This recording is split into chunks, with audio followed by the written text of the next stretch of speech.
Shalom, selamat malam Bapak Ibu Saudara sekalian. Malam ini kita sampai pada kesimpulan daripada kitab Samuel.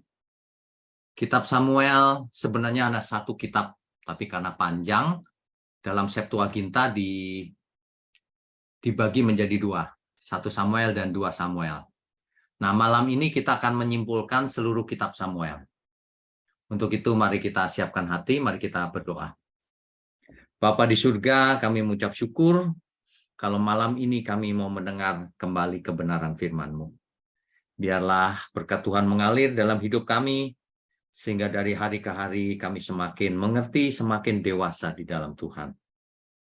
Terima kasih Engkau berkati setiap kami yang mendengar firman-Mu, dan juga mulut hamba-Mu ini untuk menyampaikan kebenaran. Hanya di dalam nama Tuhan Yesus kami berdoa dan mengucap syukur. Amin. Oke, malam ini adalah sesi ke-6 dari kesimpulan kitab Samuel. Jadi 1 Samuel dan 2 Samuel kita simpulkan bersama-sama malam ini. Oke, kita lanjutkan dulu. Ya. Kitab Samuel di dalam Septuaginta. Septuaginta itu adalah terjemahan Perjanjian Lama dalam bahasa Yunani. Septuaginta sudah ada di zamannya Tuhan Yesus. Nah, Septuaginta membagi kitab Samuel menjadi 1 Samuel dan 2 Samuel. Begitu ceritanya. Nah, kitab Samuel ini menceritakan sekitar kisah 1 abad sejarah Israel. Jadi sifatnya adalah sejarah, historis. Yaitu sekitar tahun 1080 sampai 970 sebelum Masehi. Ya. Kira-kira sekitar 1 abad. Tepatnya 110 tahun. Kisahnya dimulai dengan lahirnya Samuel sampai dengan akhir kematian Daud. Daud di hari tuanya sudah mendekati kematian. Jadi diawali dengan menjelang masa akhir para hakim. Kan sebelumnya hakim-hakim. Nah, masih zamannya hakim-hakim di akhirnya. Di akhir-akhir itu kitab Samuel. Ya. Dan Samuel lahir dan dipilih Tuhan menjadi nabi, imam, dan hakim. Hakim terakhir. Itu Samuel. Jadi diawali dengan 1 Samuel, yaitu Israel terdiri dari 12 suku yang belum bersatu semuanya, dan takut melawan Filistin.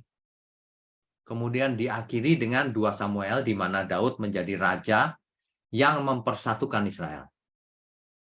United Kingdom. Yerusalem sudah menjadi pusat peribadatan di zamannya Raja Daud. Dan Daud mendirikan mezbah di mana kelak Salomo mendirikan Bait Allah. Sebab Daud tidak diizinkan Tuhan untuk membangun Bait Allah itu. Keturunan Daudlah yang akan membangun, yaitu Salomo. Ya. Jadi kalau kitab Samuel ini kemungkinannya sebagian ditulis oleh Samuel. Ya. Kenapa? Sebab di 1 Samuel 25 ayat 1 di situ dikisahkan akan kematian Samuel. Masa Samuel mati bisa nulis? Artinya sebagian ditulis Samuel, sebagian lagi ditulis oleh Nabi Nathan dan Gad.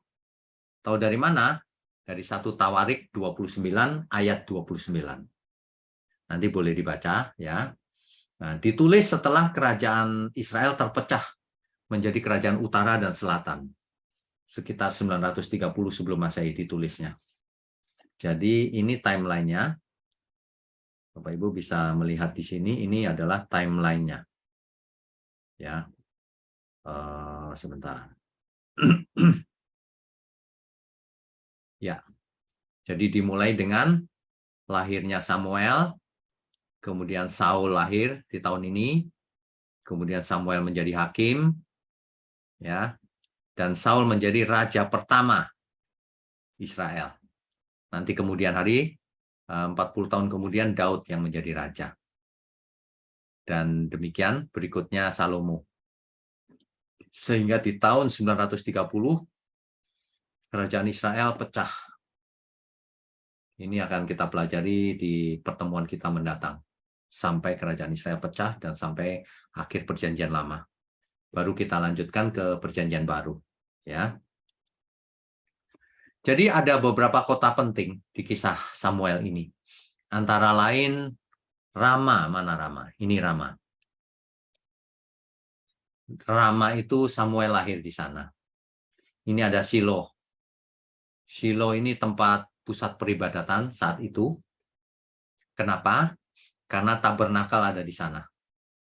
Dan juga tabut perjanjian ada di sana. Jadi kalau orang mau mempersembahkan korban bagi Tuhan, pergi ke Shilo. Gitu ya. Satu lagi ini Gilgal nih. Saul melindungi orang Yabes Gilead dengan mengalahkan orang Amon itu di sini, di Gilgal. Jadi Samuel dan orang Israel akhirnya mengangkat Saul menjadi raja di Gilgal ini. Gitu ya. Dan ini adalah Laut Mati. Nanti kalau kita tur ke Israel, kita akan tiduran di Laut Mati, ngambang di sana. Ini Laut Mati. Jadi Laut Mati ada di dekatnya En-Gedi. Ya, di atasnya Laut Mati itu Gilgal, sebelah kiri atas Rama dan Shilo zaman dulu. Dan ini Yerusalem. Ya. Oke. Jadi kita lanjutkan. Nah, Samuel, nama Samuel itu bahasa Ibraninya Shemuel. Ya, Shemuel. Adalah kombinasi dari akar kata Shama yang berarti mendengar dan El yang berarti Allah. Artinya Allah mendengar atau didengar oleh Allah. Itu artinya. Sebab ibunya Hana memberi nama Samuel karena doanya didengar oleh Allah. Itu kisahnya sudah kita bahas dalam sesi-sesi yang lalu secara detail. Ini kesimpulan kita cepat saja ya. Jadi Samuel ini adalah seorang nabi, imam, dan sekaligus hakim yang terakhir. Anak dari Elkana dan Hana. Dari suku Lewi keturunan Kehat. Ia disebut juga dengan nabi dan pelihat. Itu Samuel. Ya. Oke, kita lanjutkan.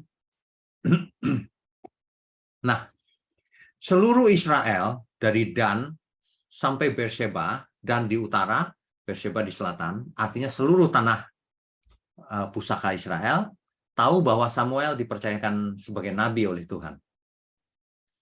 Jadi Samuel menjauhkan Israel dari perzinahan rohani, ia menghakimi Israel, ia bertindak sebagai imam, ia membawa Israel pada pertobatan nasional, serta kemenangan kepada Filistin. Dan ia menjadi hakim atas Israel seumur hidupnya. Itulah Samuel, saudara. Ya. Nah, ketika itu zamannya adalah hakim-hakim. Tapi rupanya bangsa Israel melihat bangsa lain kok punya raja. Nah, umat Israel pengen punya raja juga. Makanya mereka ngotot minta raja. Nah, jadi sudah dijelaskan oleh Tuhan melalui Samuel. Nanti kalau kamu punya raja, rajamu itu akan mengut pajak, akan mengambil budak, budakmu, kambing dombamu, dan seterusnya. Tapi Israel ngotot. Nabi Samuel sakit hati. Tapi Tuhan bilang begini, jangan sakit hati. Sebab yang ditolak itu adalah aku, bukan siapa-siapa, tapi aku yang ditolak. Sebenarnya rajanya itu adalah Tuhan. Jangan punya raja di bumi, idealnya ya. Nah, inilah perubahan bentuk teokrasi menjadi monarki. Tadinya Tuhanlah rajanya, sekarang menjadi kerajaan di bumi. Monarki. Ya. Dan ini di zamannya Samuel. Ya.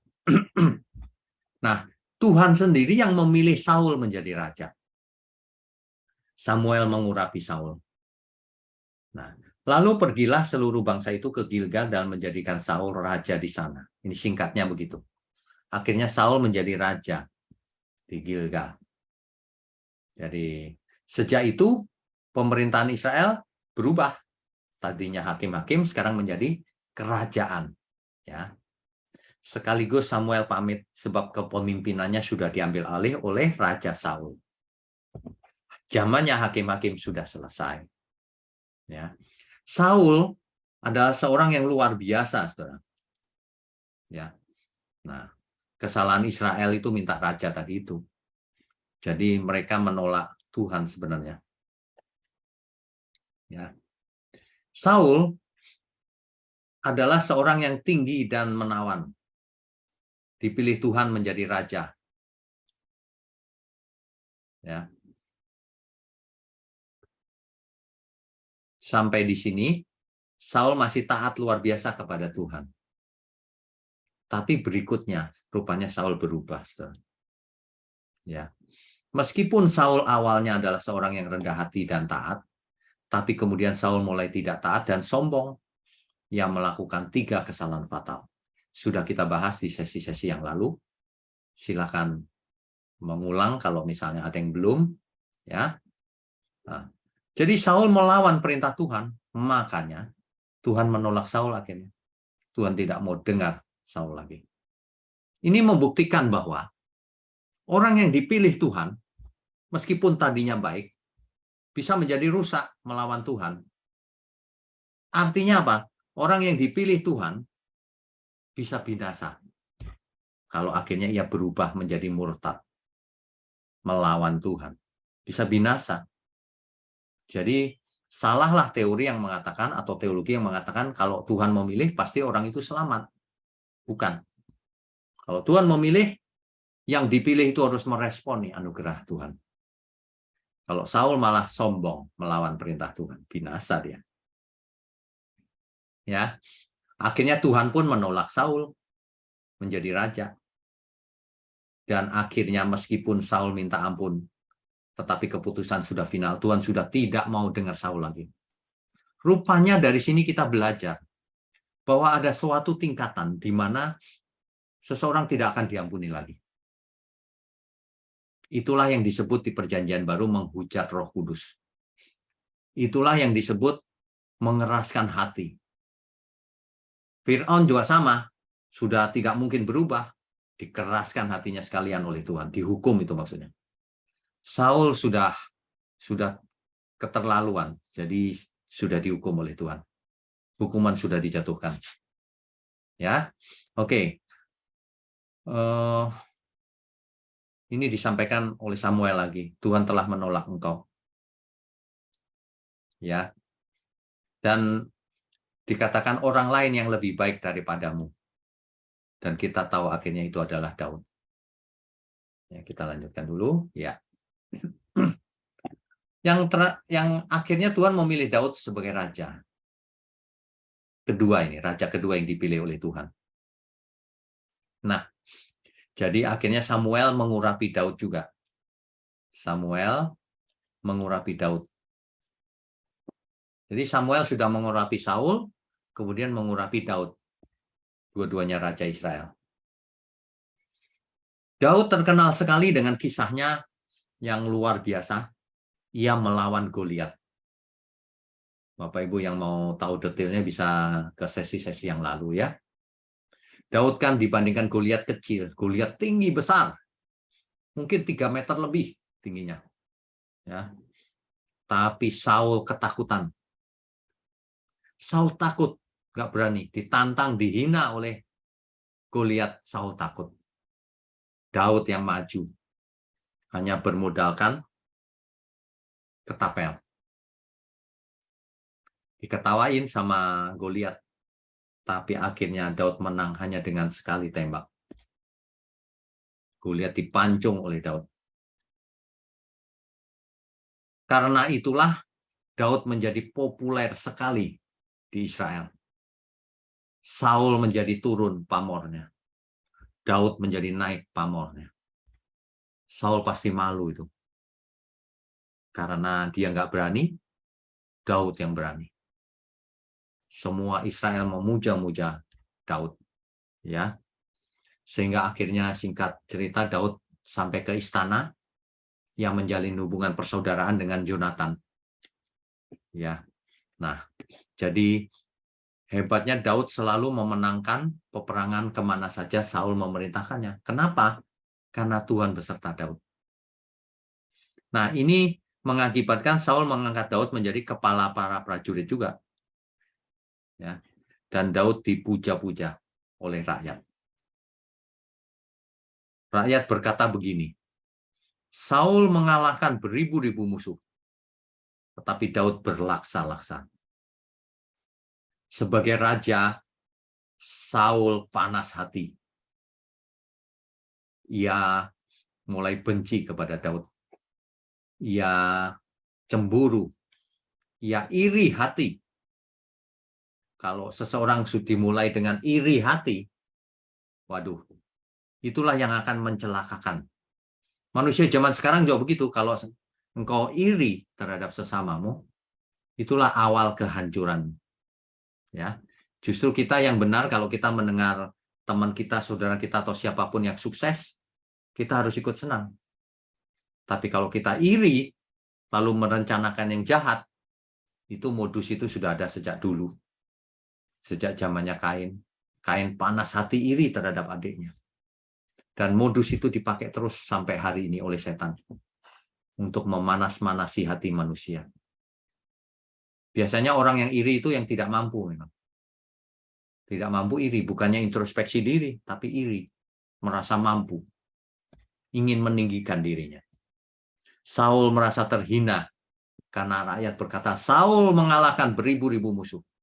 Tetapi Daud berlaksa-laksa. 10 kali lipat lebih hebat daripada Saul.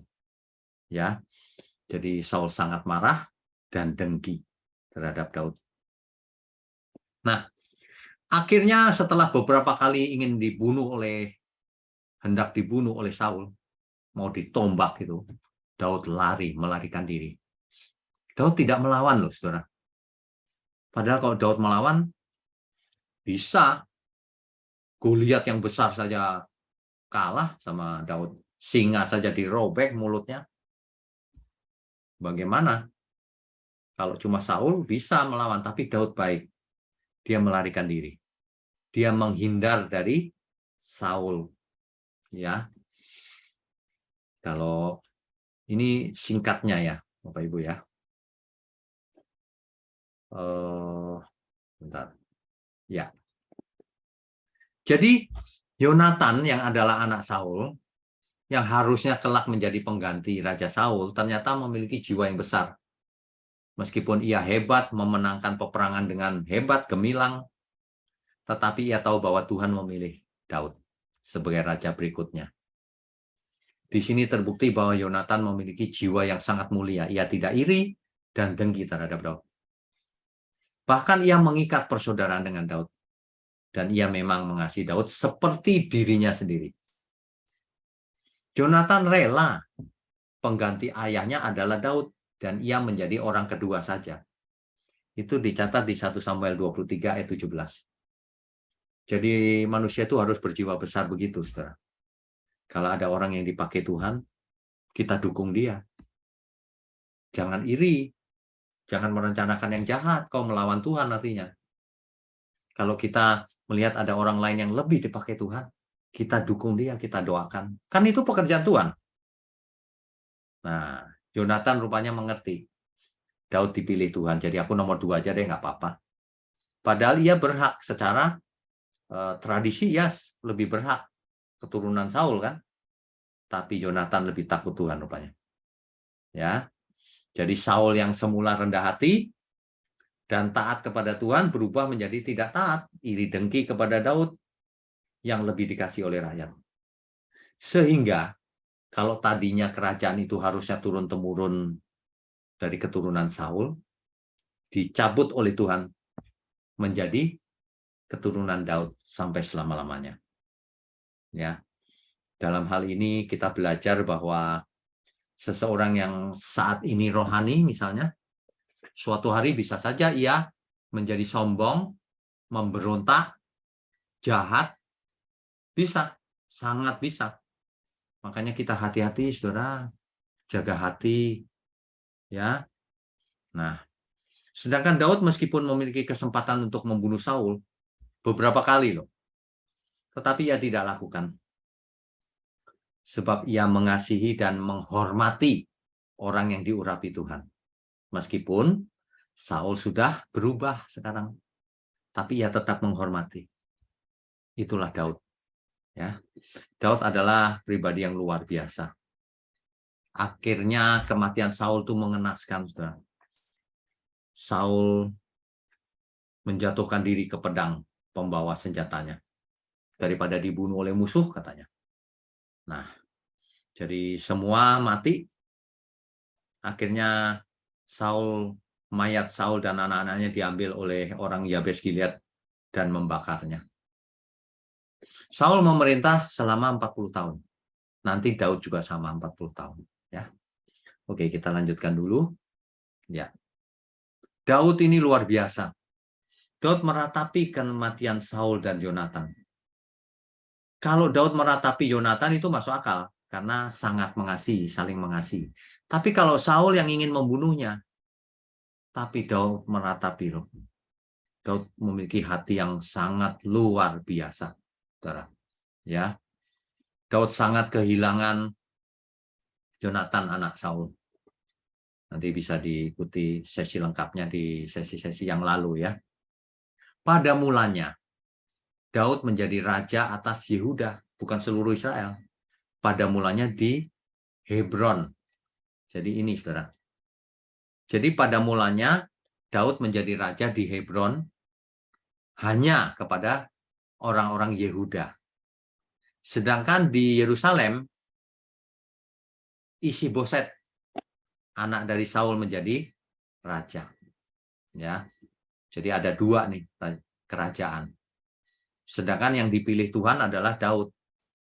Kalau Isi-Boset kan mengangkat diri sendiri menjadi raja. Ya, nah, jadi singkatnya terjadi perpecahan. Satu memihak kepada Daud di Hebron, satu memihak kepada Isi-Boset. Yehuda memihak kepada Daud, sebelah suku berikutnya yang lain memihak pada Isi-Boset di Yerusalem. Ya. Ya. Jadinya keluarga Saul dan keluarga Daud perang terus akhirnya. Berlarut-larut perangnya, nggak selesai-selesai. Tapi pihak Saul makin lama makin lemah. Ya. Dan Abner, yang namanya Abner ini, yaitu panglimanya Saul, tersinggung sama Saul. Tersinggung sama Isi-Boset, rajanya. Sebab Isi-Boset ini kan junior ya dibandingkan Abner. Abner ini kan panglimanya Saul. Isi-Boset ini jadi raja kan anaknya Saul. Jadi junior. Isi-Boset menegur Abner tentang gundik ayahnya. Si Abner panas hati. Lalu Abner berpihak pada Daud. Ya, begitu. Terus ini singkat ya. Akhirnya Isi-Boset mati. Ya.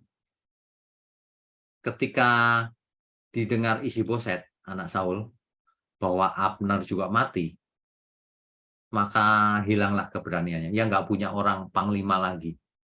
Dan orang Israel terkejut semua, panglimanya nggak ada, bagaimana ini? Ya.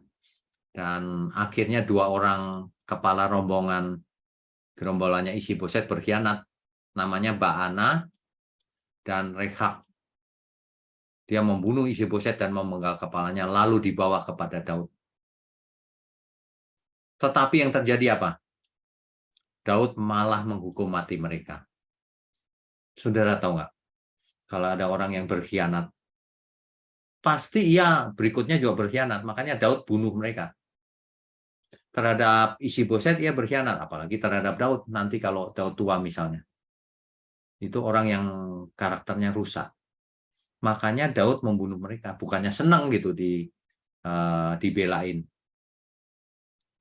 Karena Daud menghormati Tuhan yang telah mengurapi Saul, maka ia membela keturunannya juga. Gitu loh. Ya. Oke. Nah, akhirnya Daud menjadi raja Israel. Israel di sini adalah Yehuda plus 11 suku Israel. Seluruh Israel maksudnya. United Kingdom, kerajaan yang bersatu. Ya. Jadi segala suku Israel, yang 11 suku tadi, karena sudah lemah kekuatannya, mereka datang kepada Daud di Hebron dan minta Daud menjadi raja atas Israel. Jadi ketika itu Daud menjadi raja di umur 30 tahun, masih muda. dan akan memerintah 40 tahun kemudian sampai umur 70 tahun.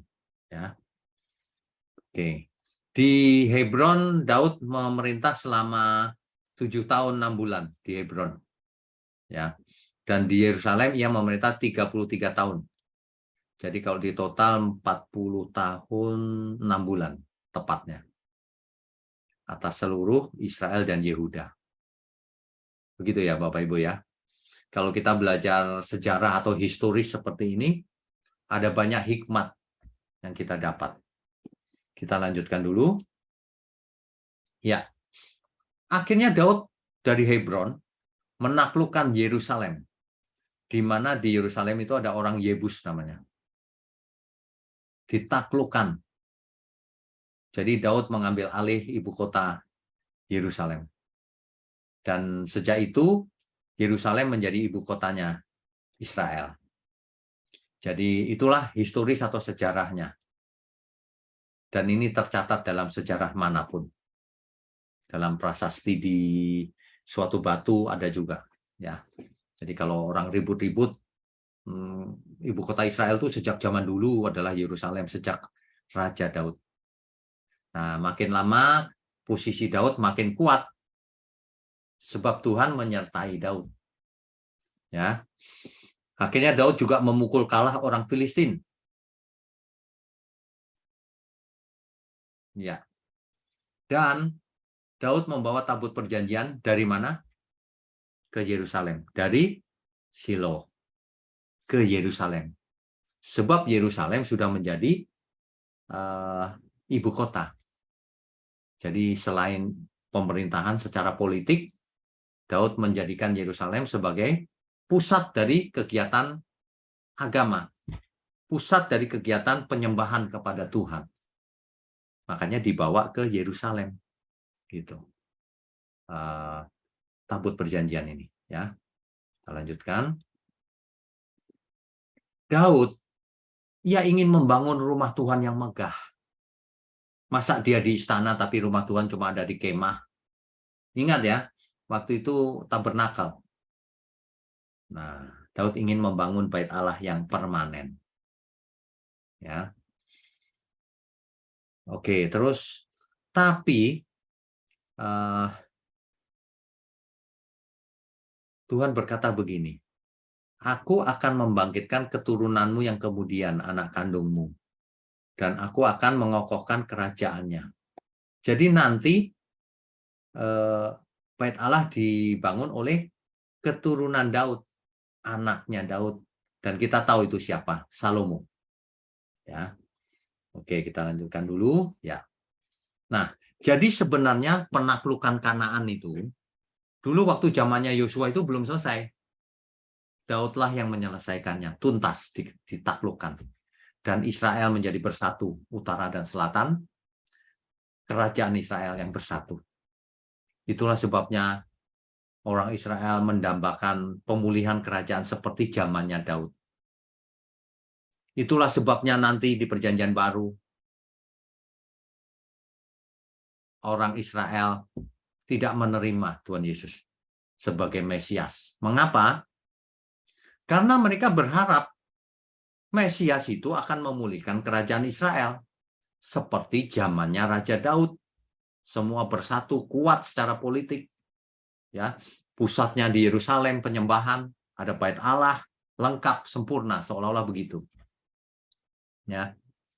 Oke, jadi penaklukan Kanaan diselesaikan oleh Raja Daud. Yaitu dengan mengusir semua penduduk Kanaan. Ya. Daud memiliki komitmen untuk taat kepada Tuhan dan perjanjiannya. Oke, kita lanjutkan dulu. Ya.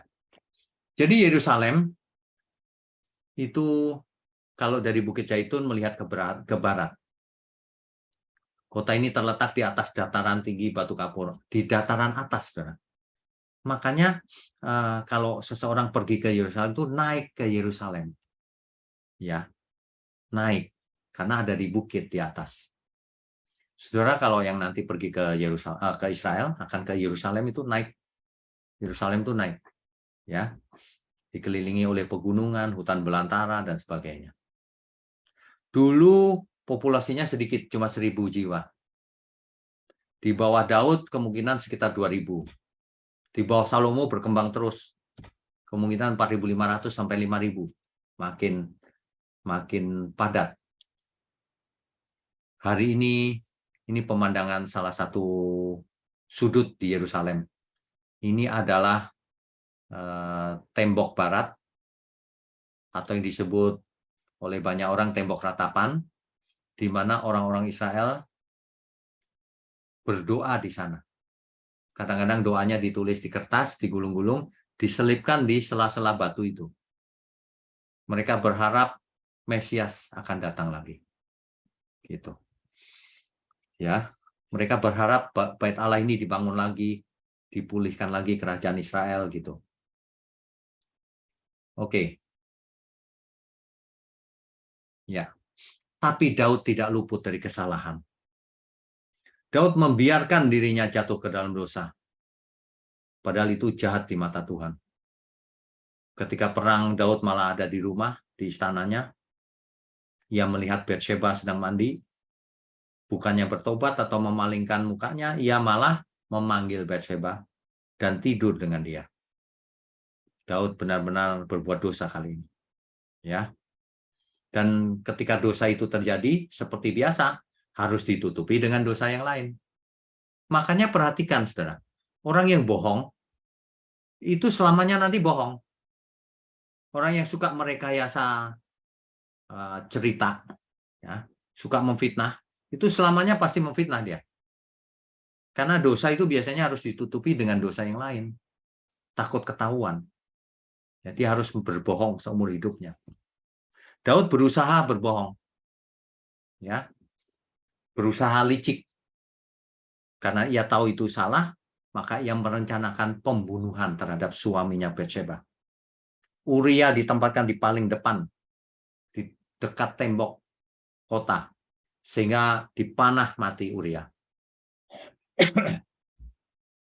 Jadi semua yang dilakukan Daud ini jahat di mata Tuhan.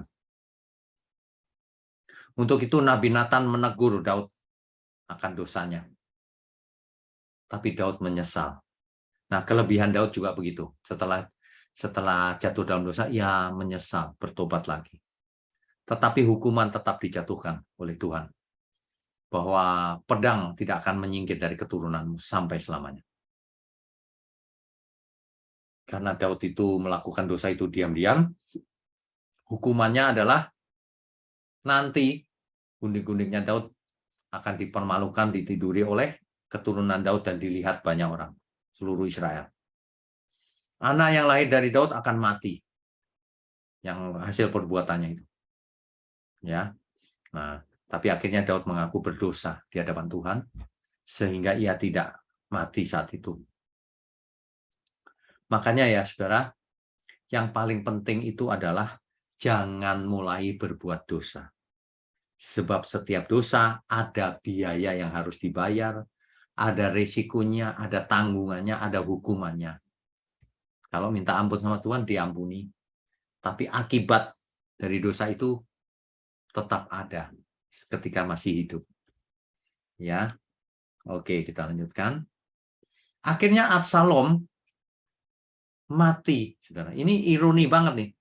Ketika ia naik seperti kuda itu, ya, bagal namanya, seperti kuda, dia membanggakan rambutnya, bukan?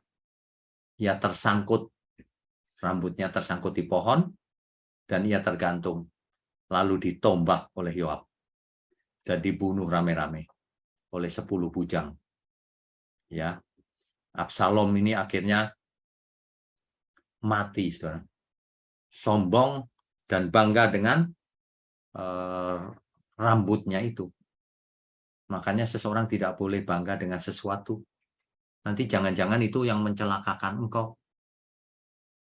Kalau seseorang bangga dengan dirinya, sombong gitu, itulah yang akan membunuh dirinya sendiri. Dalam hal ini Absalom bangga dengan rambutnya. Dia tersangkut mati oleh rambutnya. Jangan kita punya idola atau kebanggaan apapun, saudara. Sebab semuanya milik Tuhan. Amin ya. Jangan sampai kebanggaan kita itulah yang akan membinasakan kita sendiri. Dahulu Lucifer jadi setan karena apa? Ia membanggakan dirinya, meninggikan diri, ingin menyamai yang maha tinggi. Hari ini banyak orang sombong. Aku mampu, aku lebih benar. Gitu. Tapi dengan cara-cara yang licik. Ingin menjelekkan orang lain, memfitnah, menggoreng-goreng informasi. Macam-macam lah caranya, licik itu. Ini mengerikan loh sebenarnya. Kalau orang tidak bertobat seperti Raja Daud, waduh, ia binasa. Mengapa? Karena Tuhan tidak akan tinggal diam juga. Kalau Tuhan ambil tindakan, langsung mati. Serangan jantung, stroke, atau apapun. Tuhan banyak cara untuk menghukum seseorang. Bisa dikeraskan hatinya, sehingga tidak bisa bertobat lagi. Karena tidak mau bertobat. Ya, oke, kita lanjutkan dulu. Tapi Daud sangat lemah lembut. Daud tahu bahwa Absalom mati dan ia sangat sedih. Saking sedihnya, ia meratap-ratap terus. Sehingga diingatkan oleh Yoab, panglimanya. Raja, kalau engkau begitu ya, kamu meratapi Absalom yang meskipun anakmu memberontak kepada engkau. Sedangkan semua pahlawan yang berperang, kau nggak bangga atas mereka. Nanti mereka kecewa. Kamu belain orang yang salah, malah yang benar kamu nggak bela. Lalu Daud mendengarnya dan ia mengambil tindakan juga sih. Ia pergi ke gerbang kota, ia berkomunikasi dengan rakyatnya, menjelaskan. Ya, akhirnya Daud mendirikan mezbah bagi Tuhan. Daud membeli tempat pengirikan Arauna. Nah, tempat pengirikan Arauna ini kan kita pernah bahas ya di sesi yang lalu ya. Itulah tempat di mana Abraham dahulu mempersembahkan Ishak. Itulah tempat di mana suatu hari Salomo membangun bait Allah. Itulah tempat di mana Yesus berdiri, di halamannya menulis di tanah. Yesus mengajar, itu tempat yang sama. Ya. Jadi semua sejarah ini ada kaitannya, bukan berdiri sendiri-sendiri. Inilah tempat pengirikan Arauna, di mana Yesus berdiri di bait Allah dan mengajar. Oke, kita lanjutkan. Ya. Kenapa sih kita perlu belajar sejarah ini? Sebenarnya, ini loh maksudnya, Daud nanti dari Betsheba dia punya keturunan Salomo.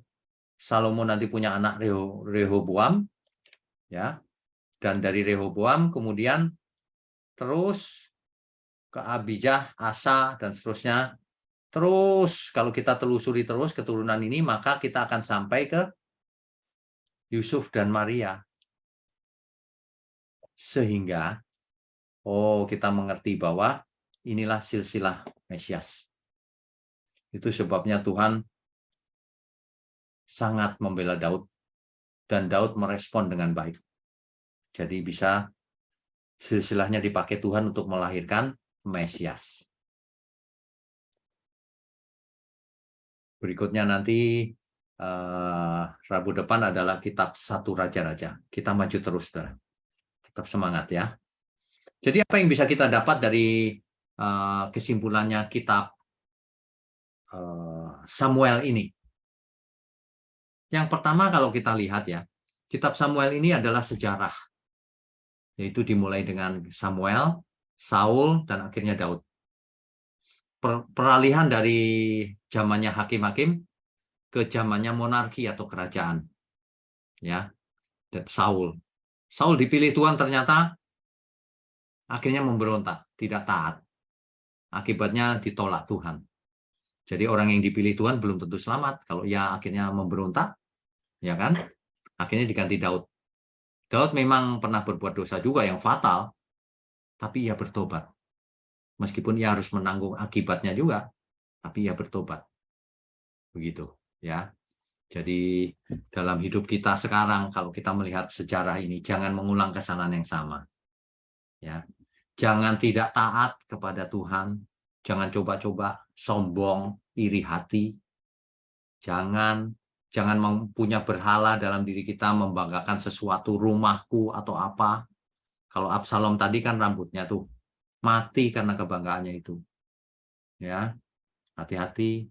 Saul juga ditolak Tuhan karena kesombongannya. Ia mulai sombong. Dahulu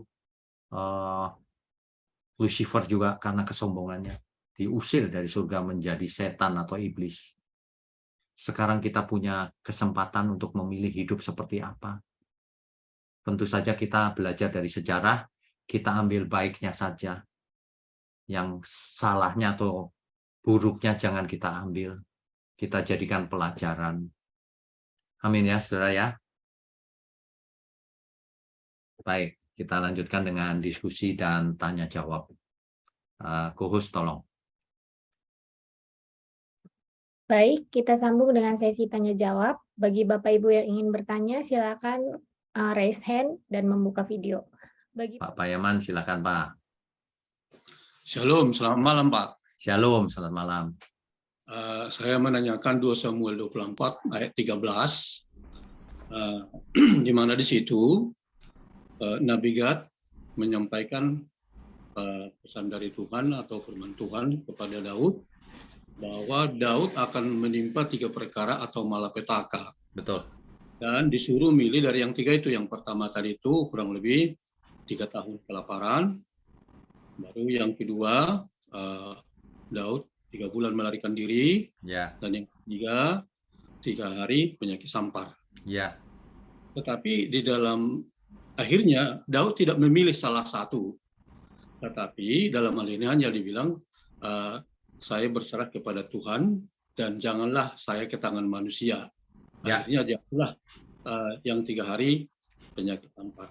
Ya. Pertanyaan saya di situ, apa ada suatu, tadi saya berpikir Daud akan memilih salah satu gitu, tak bisa ditawar lah gitu.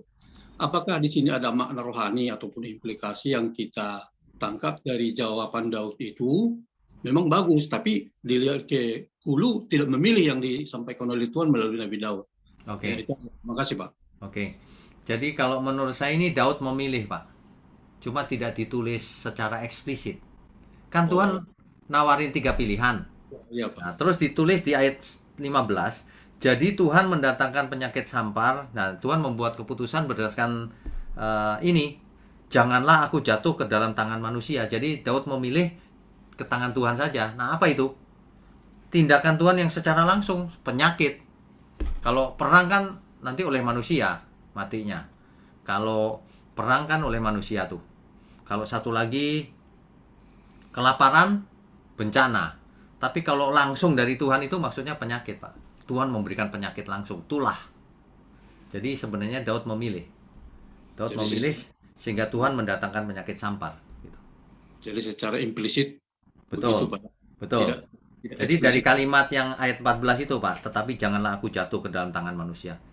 Itu tangan Tuhan aja deh. Nah, itu sampar, penyakit sampar itu. Gitu. Kalau tangan manusia itu yang perang itu Pak. Kalau alam yang bencana, ya. Gitu. Oke, makasih Pak. Oke, Tuhan berkati. Selamat malam. Baik. Selanjutnya Bapak Mulyono, silakan Pak.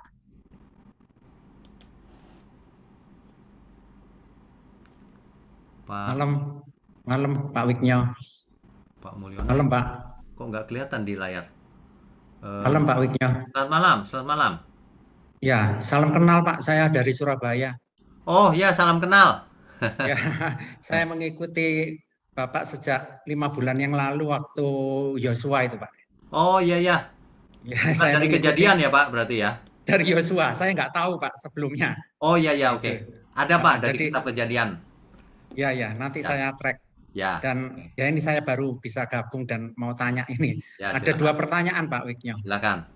Yang pertama mengenai Saul itu kan diurapi gitu ya. Terus diurapi oleh Nabi Samuel kan, Saul. Ya. Terus langsung dia jadi raja kan saat itu. Nah, Samuel kan juga mengurapi Daud. Ya. untuk jadi raja, tapi melalui proses yang panjang sekali, akhirnya Daud jadi raja. Betul. Jadi dalam hal ini kan waktu diurapin Tuhan kan nggak bisa ditentukan kan kapan segera menjadi raja atau dengan waktu yang lama menjadi raja. Itu kan nggak bisa ditentukan kan. Ya, Itu kan lain-lain mungkin tiap orang ya Pak ya. betul. Nah, yang saya tanyakan adalah di zaman sekarang bagaimana kita tahu kalau orang itu diurapi Tuhan Pak? Oke, baik. Itu yang pertama Pak. Oke. Yang kedua, saya jawab dulu ya Pak, nanti saya lupa Iya. soalnya. Oke. Baik. Jadi kata-kata urapan juga harus dimengerti dengan benar. Urapan itu maksudnya melantik seseorang untuk jabatan tertentu. Dalam hal ini raja. Kalau zaman sekarang, konteks zaman sekarang, seseorang yang diurapi adalah seseorang yang dipakai Tuhan. Dipakai Tuhan itu kan bukan jadi raja Pak, sekarang bukan zaman kerajaan.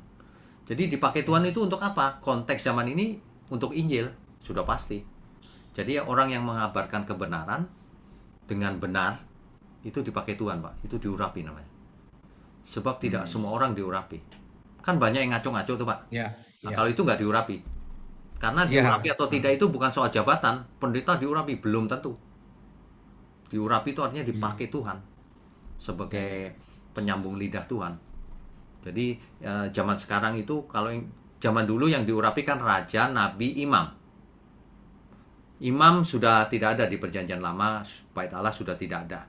Nabi juga sudah selesai. Raja juga tidak. Tapi fungsi kenabian masih ada Pak, fungsinya. Fungsi Injil masih ada, fungsi guru masih ada. Jadi setiap orang bisa diurapi nih Pak. Dijadikan guru, dijadikan penginjil, dijadikan pengkhotbah, gembala. Nah itu pengurapan Tuhan tuh. Tapi harus benar. Kalau orang itu tidak benar ya nggak diurapi. Atau mulanya diurapi sih. Tapi seperti Saul, setelah itu ditinggal sama Tuhan. Setelah sombong, ngomong sembarangan, iri, tinggi hati dan sebagainya Pak. Ya. Jadi awalnya kita nggak tahu ya Pak itu benar atau salah. Melalui proses baru kan kita tahu benar atau salah gitu ya. Betul. Oke. Betul. Bagian kita gini Pak, tahu nggak tahu pokoknya kita sodorkan diri saja, kita lakukan begitu. Itu aja udah.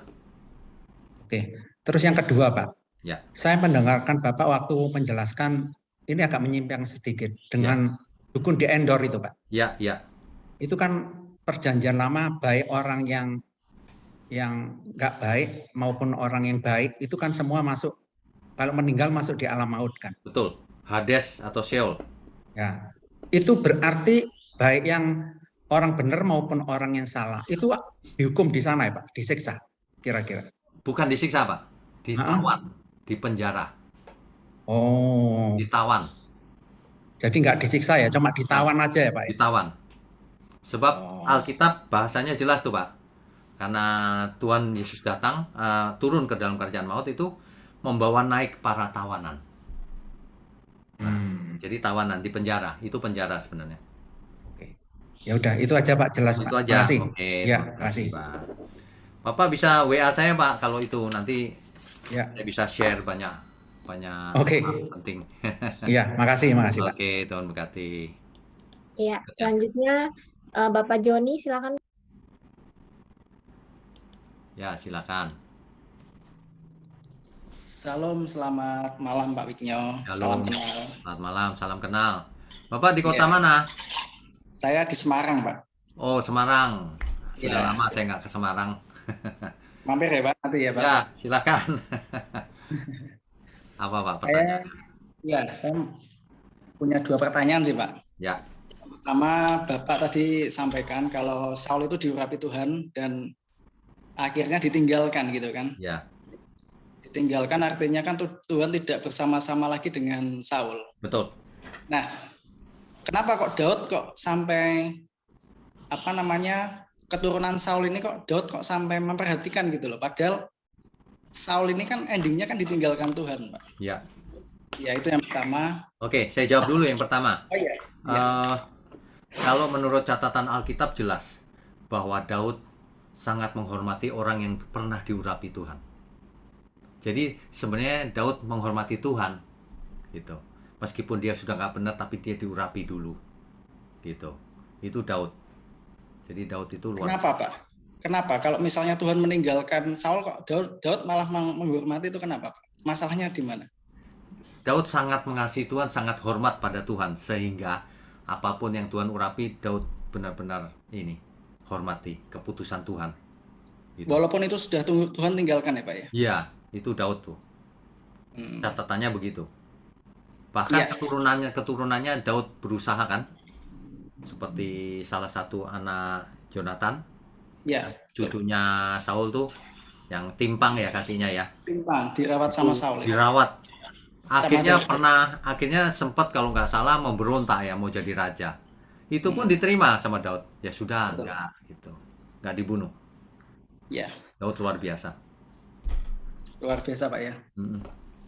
Yang kedua, Yang kedua Pak, jadi ini yang terjadi di tengah-tengah Pak. Di cerita antara Daud, Saul dan Daud ini luar biasa Pak. Jadi sebegitunya Daud menghormati Saul Pak ya. Jadi banyak hamba Tuhan atau pendeta. Saya bilang pendeta aja lah. Yang sudah menyimpang Pak dari kehidupan kerohanian gitu kan. Tapi jemaatnya ini disuruh untuk mengikuti Pak. Nah ini kan fenomena yang banyak terjadi di tengah-tengah gereja gitu kan. Nah kalau jadi pendeta sih nggak apa-apa Pak. Maksudnya dengan ayat ini menguntungkan pendeta. Lah bagaimana dengan jemaat Pak? Apakah hal tersebut tetap diikuti gitu loh, walaupun dengan cerita Saul diurapi sehingga Daud menghormati, lah seperti itu loh Pak. Ini kan jadi yang membingungkan banyak orang. oh oke, baik, Ya, ngerti. ya, Jadi begini aja, kalau zaman sekarang itu sederhana, kalau zaman perjanjian baru itu. Barang siapa tidak mengasihi Tuhan, ia terkutuk. Itu ayatnya jelas tuh. Artinya, seluruh hidup kita milik Tuhan. ya, Artinya kalau ada orang yang kita ikuti nggak benar, jangan ikut lah. Untuk apa? Kita ikut Tuhan saja. Gitu. ya betul. Tapi Betul. tidak boleh menghina, menjelek-jelekan, memfitnah dan sebagainya. Kalau itu kau akan neraka. Kan gitu. Itu tidak boleh. Kalau orang itu masih memimpin Pak, berarti kan kita tidak ikut dia kan? Ya tinggalkan saja. Iya, Untuk apa ikut Betul. orang yang nggak benar? betul. Saya maksudnya di situ Pak, karena banyak dalam tanda kutip ya gereja itu mengajarkan hal yang sebaliknya malah. Kalau pemimpinmu salah ya tetap ikuti dia karena dia diurapi Tuhan. Nah itu yang Oh, salah itu. Ya, Yang tertinggi adalah Tuhan, betul. bukan Setuju saya. pemimpin di bumi. Yang tertinggi Tuhan. Ya, Kalau pemimpin menyimpang, udah nggak percaya Tuhan atau ngajarin yang salah, lo kau takut Ya. Tuhan apa takut pemimpin? Tanya aja ya, begitu. betul. Nah gitu Pak. Ya, setuju Pak. Saya juga demikian Pak. Ya. Ya, Oke. terima kasih Pak. Ya, thank Berarti. you. Terima kasih Pak. Ya, berikutnya. Ya, baik, selanjutnya Ibu Meme, silakan Bu. Bu Meme, silakan.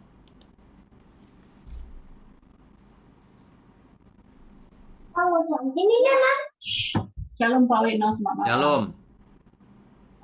Dengar ya Pak ya? Soalnya Ya, hujan dengar. di sini. Dengar. Jelas. Ya, terima kasih ya Pak untuk waktu dan tenaganya juga dan hadiah baru ya Pak ya. Ya.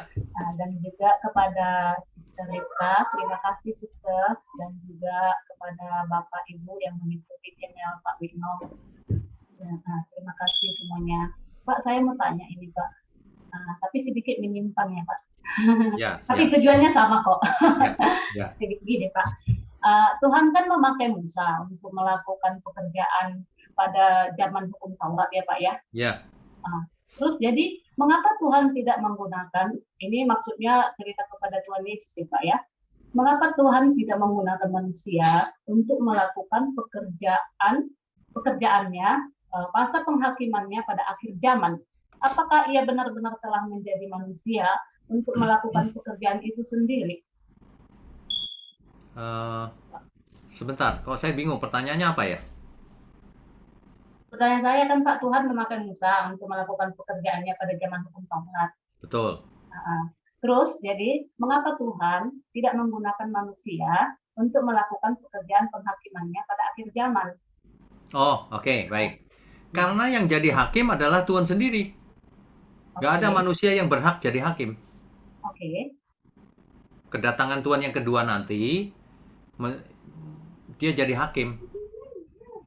Terus kenapa Tuhan Yesus itu berinkarnasi menjadi daging ya Pak? Maksud saya Oke, manusia. karena yang berdosa adalah satu manusia, Adam. Oh, Jadi harus dibayar dengan satu manusia juga. Tapi yang tidak berdosa, itu makanya harus jadi manusia. Jadi satu dibayar satu. Di Alkitab dijelaskan dalam banyak ayat, karena satu orang dunia mengenal maut. Tapi karena satu orang juga, dunia mengenal kebenaran. Gitu. Jadi lunas. Adam bersalah digantikan dengan Adam yang kedua. oh. Lunas. Jadi maksudnya Tuhan Yesus itu diumpamakan seperti Adam kedua ya Pak ya? Ya, menjadi Adam kedua. Oh iya Pak. Terus apa sih Pak perbedaan hakiki antara tubuh rohani Tuhan Yesus yang dibangkitkan dari kematian dan anak manusia yang berinkarnasi Pak? Oh, maksudnya tubuh sebelum bangkit dan sesudah bangkit gitu ya? Iya Pak. Oke. Kalau sebelum bangkit itu lahir dagingnya daging manusia biasa. Oke. Daging jelas manusia biasa, lahir dari Maria kan? Iya. Tapi setelah dibangkitkan, itu ada periode di mana masih daging biasa. Tapi kemudian setelah dimuliakan naik ke surga itu pasti itu tubuh kemuliaan. Itu tubuh yang tidak bisa mati lagi selamanya. Tubuh kebangkitan. Sama dengan kita. Kita sekarang dagingnya ya daging biasa aja, daging manusia. Nanti ketika ada kebangkitan, bukan ini, tapi daging yang tidak bisa mati lagi. Gitu. Ya. Terus, sorry ya Pak ya, nanya Ya, sekali lagi. ya. Terus pada perjanjian lama kan kita sudah tahu itu banyak yang sudah meninggal, seperti Musa juga sudah mati gitu ya Pak. Apakah juga mereka dibangkitkan atau menunggu Tuhan Yesus setelah dibangkitkan gitu Pak? Seperti cerita dukun di Endor, ketika roh orang mati di zaman perjanjian baru sekarang, orang fasik rohnya ke Hades atau Sheol, roh orang benar rohnya ke Firdaus. Nanti ketika Tuhan Yesus datang, semua dibangkitkan. Yang mati di dalam Tuhan bangkit lebih dulu. Kemudian ketika yang Tuhan Yesus datang masih hidup, tubuhnya dirubah seketika jadi tubuh kemuliaan. Lalu diangkat bersama Tuhan di awan-awan dan menuju langit baru bumi baru selamanya. Tapi yang ada di Hades atau Sheol dibangkitkan juga, dikasih tubuh kebangkitan. Tapi untuk dibinasakan di lautan api. Itulah yang disebut dengan kematian yang kedua di kitab Wahyu, oleh lautan api. Begitu, Bu Meme. Terus Tuhan Yesus itu kenapa dia dibangkitkan ya Pak dari antara orang mati? Oh, oke. Karena memang kalau tidak ada kebangkitan, tidak ada artinya dong. Masa juru selamat mati? Tuhan itu Tuhan orang hidup, bukan Tuhan orang mati. Dia sendiri harus bangkit. Pembuktian bahwa Tuhan itu berkuasa atas maut. Sebagai contoh, sehingga kita pun nanti berkuasa atas maut, dibangkitkan maksudnya. Apa juga salah satunya karena Tuhan Yesus itu setia kepada Bapa ya? Apa? Apakah ada salah satunya karena Tuhan Yesus itu juga setia dan taat melakukan kehendak Bapa ya Pak? Oh iya dong. Ia dibangkitkan karena kesalehannya, kata Alkitab. Jadi Tuhan Yesus hidup tak bercacat, tak bercela, tidak pernah berdosa, maka ia dibangkitkan. Kalau boleh berandai-andai kalau Tuhan Yesus berdosa, nggak bangkit. Gagal tugasnya. Tapi Tuhan tidak pernah berdosa. Jadi menang. Makanya ia disebut mencapai kesempurnaan. Maka ia menjadi pokok keselamatan bagi umat manusia yang abadi. Pokok keselamatan yang abadi. Imam besar yang abadi. Imam agung kita cuma Tuhan Yesus selamanya. Gitu. Oh iya. Jadi kita harus meneladani Tuhan Yesus dong. Harus Iya. sempurna. Iya. Kan arti daripada pokok keselamatan itu. Tuhan Yesus menjadi pokok keselamatan. Artinya apa? Artinya kita harus seperti dia. Gitu. Oh iya. baru nyambung nih Pak. Terima Ya. kasih Pak ya. Jadi perintah-perintah di Alkitab itu jelas. Misalnya dalam hidupmu bersama kamu harus mengenakan pikiran dan perasaan Kristus. Filipi 2 ayat 5 misalnya. Kan begitu. Kita harus seperti Kristus. Makanya disebut Kristen, pengikut Kristus, murid Kristus gitu. Maaf Pak, tadi Filipi 2 ayat berapa ya Pak? 5. Oke. Terima kasih ya Pak. Ya, Tuhan berkati. Shalom. Shalom. Ya. Oke, berikutnya Selanjutnya Bapak Jo, silakan Pak. Pak Jo, silakan. Shalom Pak Wiknyo. Shalom. Pak Wiknyo menarik ya. Menariknya apa? Narasi yang coba dibangun dari kitab Samuel ini kan menyangkut kebangkitan dan kejatuhan dari monarki pertama kerajaan Israel ya Pak. Ya, betul. Di mana di situ kita dapati juga banyak intrik-intrik yang terjadi. Ya. Yang menunjukkan bahwa bahkan orang-orang yang terpilih sekalipun atau bahkan orang-orang yang penting yang tertulis di dalamnya itu mungkin untuk terlibat dalam suatu intrik, dalam suatu politik yang sebetulnya saya yakin itu tidak sesuai sama apa yang Tuhan inginkan. Betul. Pertanyaannya, jika dihubungkan dengan masa kita sekarang hidup, Pak, Ya. bagaimana kita bisa membedakan, Pak? Pada saat kita kita anggap aja kehidupan bergereja, lebih mudahnya gitu ya. Ya. Bahwa memang apa yang dikatakan atau apa yang dilakukan oleh seorang hamba Tuhan atau orang-orang yang dianggap punya kompetensi untuk mengajar gitu, itu benar-benar murni yang Tuhan arahkan gitu, Tuhan inginkan gitu loh Pak. Bukan dari apa yang disebut ada ambisi tertentu atau bahkan mungkin yang lebih parahnya lagi itu fitnah atau bahkan tuduhan-tuduhan kosong ya. Ya. Karena bagaimanapun kan Tuhan yang menguji hati. Jadi bagaimana kepekaan kita sebagai jemaat supaya kita bisa membedakan roh nih Pak. Oke, mengerti. Demikian Pak, terima kasih. Baik. Ini pertanyaan luar biasa ini. Sebagaimana kita bisa membedakan roh seseorang ini benar atau salah? Kita perlu ingat si iblis itu licik sekali. Ia bisa menyamar sebagai malaikat terang. Ia bisa berkhotbah. Ia bisa santun pakai ayat-ayat Alkitab. Tapi ia tidak bisa bersembunyi di hadapan Tuhan. Itu yang jelas. Nah, yang kedua, ia tidak bisa bersembunyi di hadapan orang-orangnya Tuhan. Nah, masalahnya orang-orangnya Tuhan ini bagaimana memiliki kepekaan roh tadi itu, membedakan roh. Ada dua hal yang menurut saya. Yang pertama soal pengertian. Soal pengertian ini kita harus mengerti secara lengkap firman. Kita harus mengerti 7 natur kebenaran. Kebenaran itu ciri-cirinya begini loh.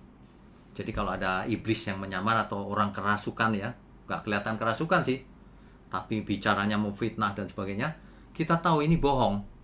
Karena kebenaran itu ada cirinya, naturnya. Nah itu yang saya khotbahkan 7 natur kebenaran itu. Dalam 18 sesi itu. Kalau orang sudah mendengarkan itu pasti, wah itu bisa dideteksi. Nah, yang kedua, soal kepekaan ini, kepekaan roh ini hanya dimiliki orang-orang yang benar-benar hidup di dalam firman. Hidup dalam firman, melakukan, itu jadi peka Pak. Jadi sensitif. Kalau lihat orang, orang ini nggak bener nih. Gitu. Tapi nggak boleh salah satu aja. Dua-duanya penting. Jadi selain peka, diverifikasi lagi dengan bohong dia. Faktanya nggak begitu. Kalau dia berani bohong dalam hal kecil, yang besar pun bohong dia. Seluruhnya udah percuma. Itu pasti informasi yang digoreng-goreng aja. Untuk menjatuhkan seseorang. Gitu Pak. Baik, terima kasih Pak. Tuhan berkati Pak. Ya, Tuhan berkati. Silakan berikutnya. Selanjutnya Saudara Edo, silakan. Silakan. Halo. Ya. Ya, malam Pak Wiknyo. Selamat malam. Ini baru pertama kali ikut OBS. Di kota mana? Saya di Jakarta Utara. Jakarta. Dekat nama GSKI Mawarta Gading sih. Oh, dekat ya? Saya tinggalnya di Iya. Kelapa Gading juga. Oh, Berarti kita dekat. iya. Iya. Oke, Ini silakan. ini kan saya baru benar-benar ikut ikut Tuhan ini ya sekitar 2 bulanan lah ya. Sebelumnya? Baru ikut. Ya Kristen juga, cuman Oh, mati oke. suri gitu. Pingsan sebentar ya. Ya. Oke, terus? Jadi saya ikut kebaktian gitu. Saya pengen nanya, cuman mau nanya siapa bingung gitu. Oh, oke. Kan ikut kebaktian kayak Pak Gembala Senior, Pak Erastus kan kalau doa ada bahasa roh ya. Ya. Nah itu saya juga sambil baca-baca kitab, kayak di Kisah Para Rasul, itu pas murid-murid berkumpul di satu rumah, bergoyang, ada lidah-lidah api. Ya. Nah itu, kok bisa dapat bahasa roh itu, apa karena diurapi Tuhan, atau Tuhan yang menentukan, ini saya bisa dapat bahasa roh yang tidak bisa dimengerti oleh orang dunia. Oke, mengerti. Nah, itu, mengerti pertanyaannya. Iya. Alkitab Itu doang sih. mencatat ada berbagai karunia. Alkitab mencatat ada berbagai karunia. Salah satunya karunia roh, karunia bernubuat, karunia lain-lain, banyak ya. Jadi itu berupa karunia, bukan dipelajari. Jadi bukan seperti bahasa Inggris bisa kursus gitu. Bahasa roh nggak bisa kursus, diberikan oleh Tuhan. Kita tidak bisa ngotot belajar bahasa roh, nggak bisa, diberikan Tuhan. Ya, itu bahasa roh. Tapi bahasa roh hanya membangun untuk diri sendiri. Alkitab mencatat begitu. Nah, yang paling penting itu bukan karunia. Seseorang bisa diberi karunia bahasa roh, bernubuat dan sebagainya gitu ya. Tapi itu nggak penting kalau tidak berbuah. Yang penting adalah buah-buah roh. Yang penting adalah buktinya, mana buahnya. Karena banyak orang diberi karunia malah sombong, malah nggak bener hidupnya, percuma. Jadi jangan dilihat dari karunianya. Karunia bisa bernubuat ini lebih sakti nih. Enggak. Itu dikasih Tuhan. Tapi yang diberi banyak dituntut banyak. Jangan sampai gitu ya. diberi karunia berbahasa roh, tapi itu kan Roh Kudus artinya yang memberi. Tapi hidupnya nggak kudus. Nah, kan jadi konyol, jadi percuma karunia-karunia itu. Saya cuman kayak merasa kok pas doa ya, kok samping, belakang bisa bahasa roh sih, merasa minder gitu. Nggak usah minder. Bahasa roh itu bukan tanda bahwa seseorang rohani banget, enggak. Ada banyak orang gitu yang ya. bahasa roh, tapi hidupnya nggak benar. Ya? Iya. Oke, cukup. Makasih Pak Ya, Bino. oke, Tuhan berkati. Tuhan berkati. Ya. Selanjutnya Ibu Susi, silakan. Halo, malam Pak Wigno. Malam. Ya, Mau silakan Bu. tanya 2, Pak. Satu, kan Kristus itu artinya ini terkait urapan ya, Pak? Ya. Kristus itu kan artinya yang diurapi. Betul. Berarti apakah kalau kita memiliki Kristus dalam hidup kita, kita juga orang-orang yang diurapi? Oke, pertanyaannya bagus nih. Kalau kita memiliki Kristus di dalam hidup kita, memiliki itu artinya apa dulu? Memiliki itu bukan cuma KTP-nya Kristen. Memiliki itu memiliki roh Kristus, spiritnya Kristus, cara hidupnya, cara berpikirnya, sensitivitasnya. Kalau memiliki, artinya ini orang benar. Artinya Tuhan berkenan. Artinya diurapi, iya pasti. Artinya diurapi. Iya, jelas Pak. Makasih. Yang kedua, yang tadi gambar tembok barat itu loh Pak. Oh iya, kenapa? Kan orang Israel berdoa di situ. Apakah sampai hari ini mereka juga masih berdoa seperti 7 kali di situ, gitu Pak? Mereka masih berdoa Bu, tapi mungkin bukan 7 kali. Jadi ada doa-doa yang penting yang didoakan oleh mereka, yaitu yang kadang-kadang nulis di kertas ya. Mereka biasanya juga bermazmur di situ, membaca kitab Taurat dan sebagainya gitu. Masih yang berteriak Elohim Elohim gitu nggak?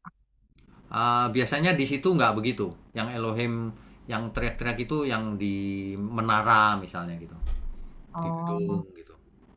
Nah yang di situ biasanya pembacaan kitab Mazmur, macam-macam gitu Bu. Tergantung eventnya apa. Iya. Itu aja Pak Wigno. Itu aja, oke. Tuhan berkati. Sama-sama Pak, Tuhan berkati. Berikutnya. Ya. Selanjutnya Bapak Christian Rudolf, silakan. Ya, silakan. Shalom Pak Wigno, selamat malam. Malam. Pak, tadi kan Bapak pernah nyinggung tentang Samuel, roh Tuhan meninggalkan Samuel. Ya. Karena Samuel melakukan dosa yang luar biasa sehingga Tuhan meninggalkan Samuel. Ya. Meninggalkan Saul. Saul. Terus tadi Bapak sempat singgung tentang masalah yang menghujat Roh Kudus itu, Pak. Ya. Kalau aplikasinya, kalau misalnya kayak sekarang gini, apakah orang yang pindah agama kayak yang dihitung menghujat Roh Kudus, atau orang yang kadang-kadang kan sering tuh bernubuat tapi bawa nama Tuhan, tapi ternyata bukan nubuat tapi malah lu buat-buat. Ya, mengerti. Gitu sih, Pak. Mengerti. Menghujat Roh Kudus itu maksudnya apa sih? Ya, oke. Jadi menghujat Roh Kudus itu bukan menghina dengan mulut saja, bukan. Sebab kalau cuma menghina dengan mulut, 10 tahun kemudian dia bertobat, ya diampuni oleh Tuhan. Nah, menghujat Roh Kudus ini adalah suatu keadaan. Nggak tiba-tiba loh menghujat Roh Kudus tuh. Mendukakan roh, ya kan? Setiap kali perbuatannya mendukakan roh, tidak mau dengar teguran Roh Kudus. Lama-lama memadamkan roh, mulai nggak dengar, nuraninya mulai mati. Akhirnya sampai ke keadaan yang namanya menghujat Roh Kudus. Sudah nggak bisa bertobat sampai mati. Nah, kalau itu ibarat kanker udah stadium 4 terakhir sekali. Nah, ya udah nggak mungkin bertobat, ya sudah. Pasti tidak diampuni. Nah, cuma masalahnya kita tidak tahu apakah seseorang itu sudah menghujat Roh Kudus atau belum. Kita tidak boleh menghakimi. Misalnya pindah agama, ya kan belum tentu nanti dia pindah agama karena kawin, nanti 2 tahun cerai balik lagi, kan bisa aja. Nah, jadi menghujat Roh Kudus itu suatu tingkatan di mana dia sudah tidak bisa bertobat lagi. Itu aja. Tapi kita nggak boleh menghakimi. Oh, dia udah menghujat Roh Kudus, belum tentu. Dia menghina ya sekarang, tapi tunggu. Kalau sampai mati enggak, berarti yang waktu itu berarti menghujat Roh Kudus berarti gitu. Ya. Oke, Tuhan berkati. Berikutnya. Selanjutnya Ibu Maria, silakan Bu. Bu Maria, silakan. Langsung pertanyaannya, Bu. Ini jamnya sudah mendekati. Malam, Mbak. Ya, malam.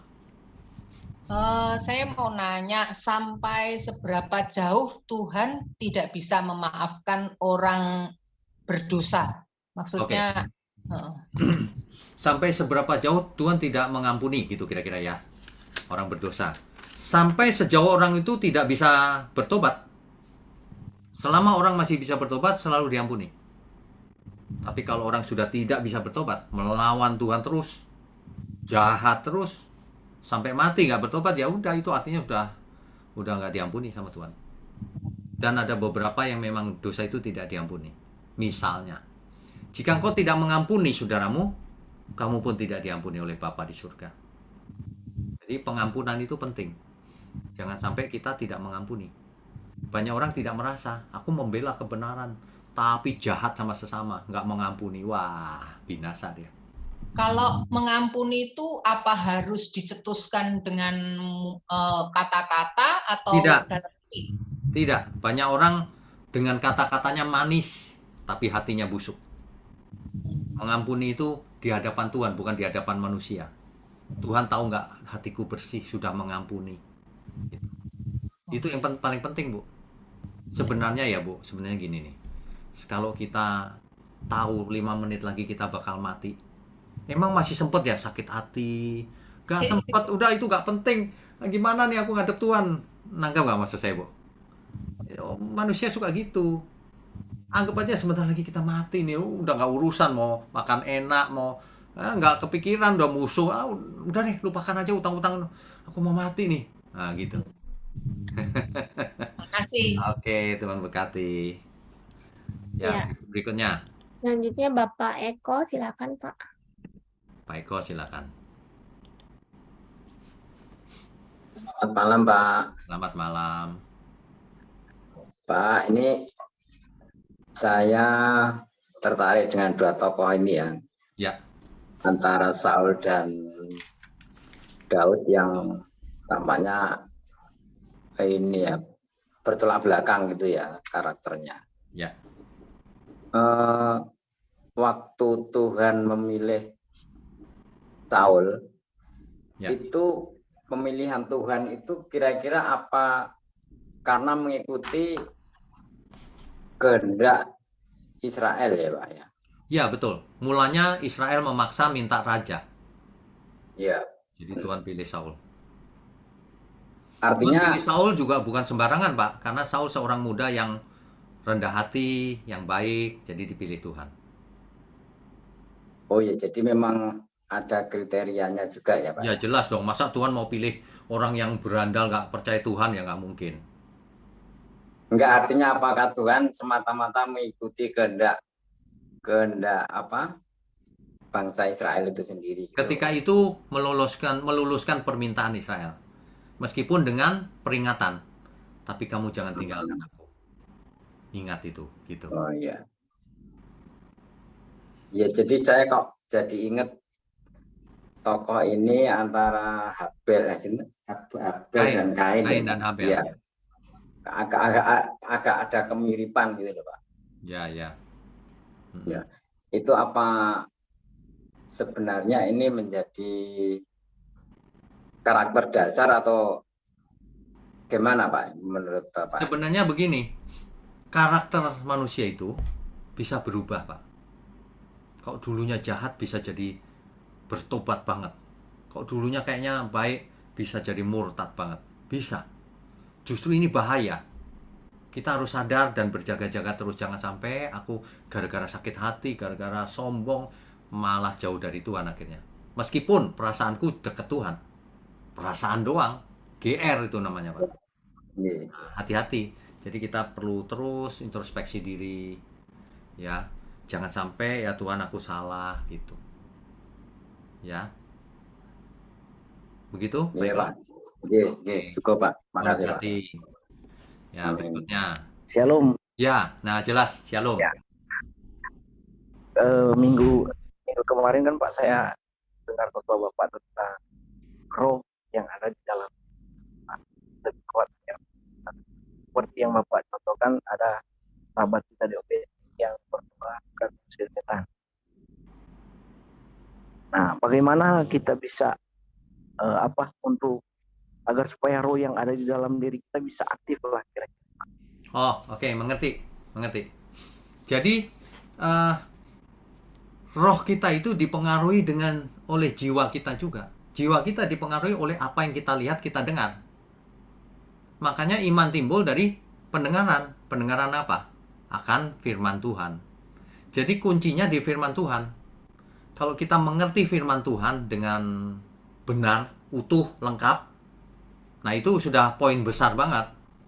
Nah, tinggal dilakukan. Nah, ini yang sulit nih, melakukannya, konsisten melakukannya. Kalau itu terus berjalan begitu, lama-lama tidak usah mikir kalau melakukan, udah menjadi irama. Nah, itu tadi timbul kepekaan. Rohnya aktif itu. Jadi seseorang itu kelihatan hidupnya itu dipimpin oleh dagingnya atau oleh rohnya. Itu kelihatan. Kalau dia keinginannya ini itu yang tidak sesuai kehendak Tuhan, itu dipimpin dagingnya, itu nafsunya itu. Tapi kalau apa yang dia lakukan menyenangkan Tuhan, itu dipimpin roh hidupnya. Ciri-cirinya sederhana itu gejalanya. Begitu? Ya, jadi intinya kita harus ikut apa yang dikatakan oleh firman Tuhan kan Pak.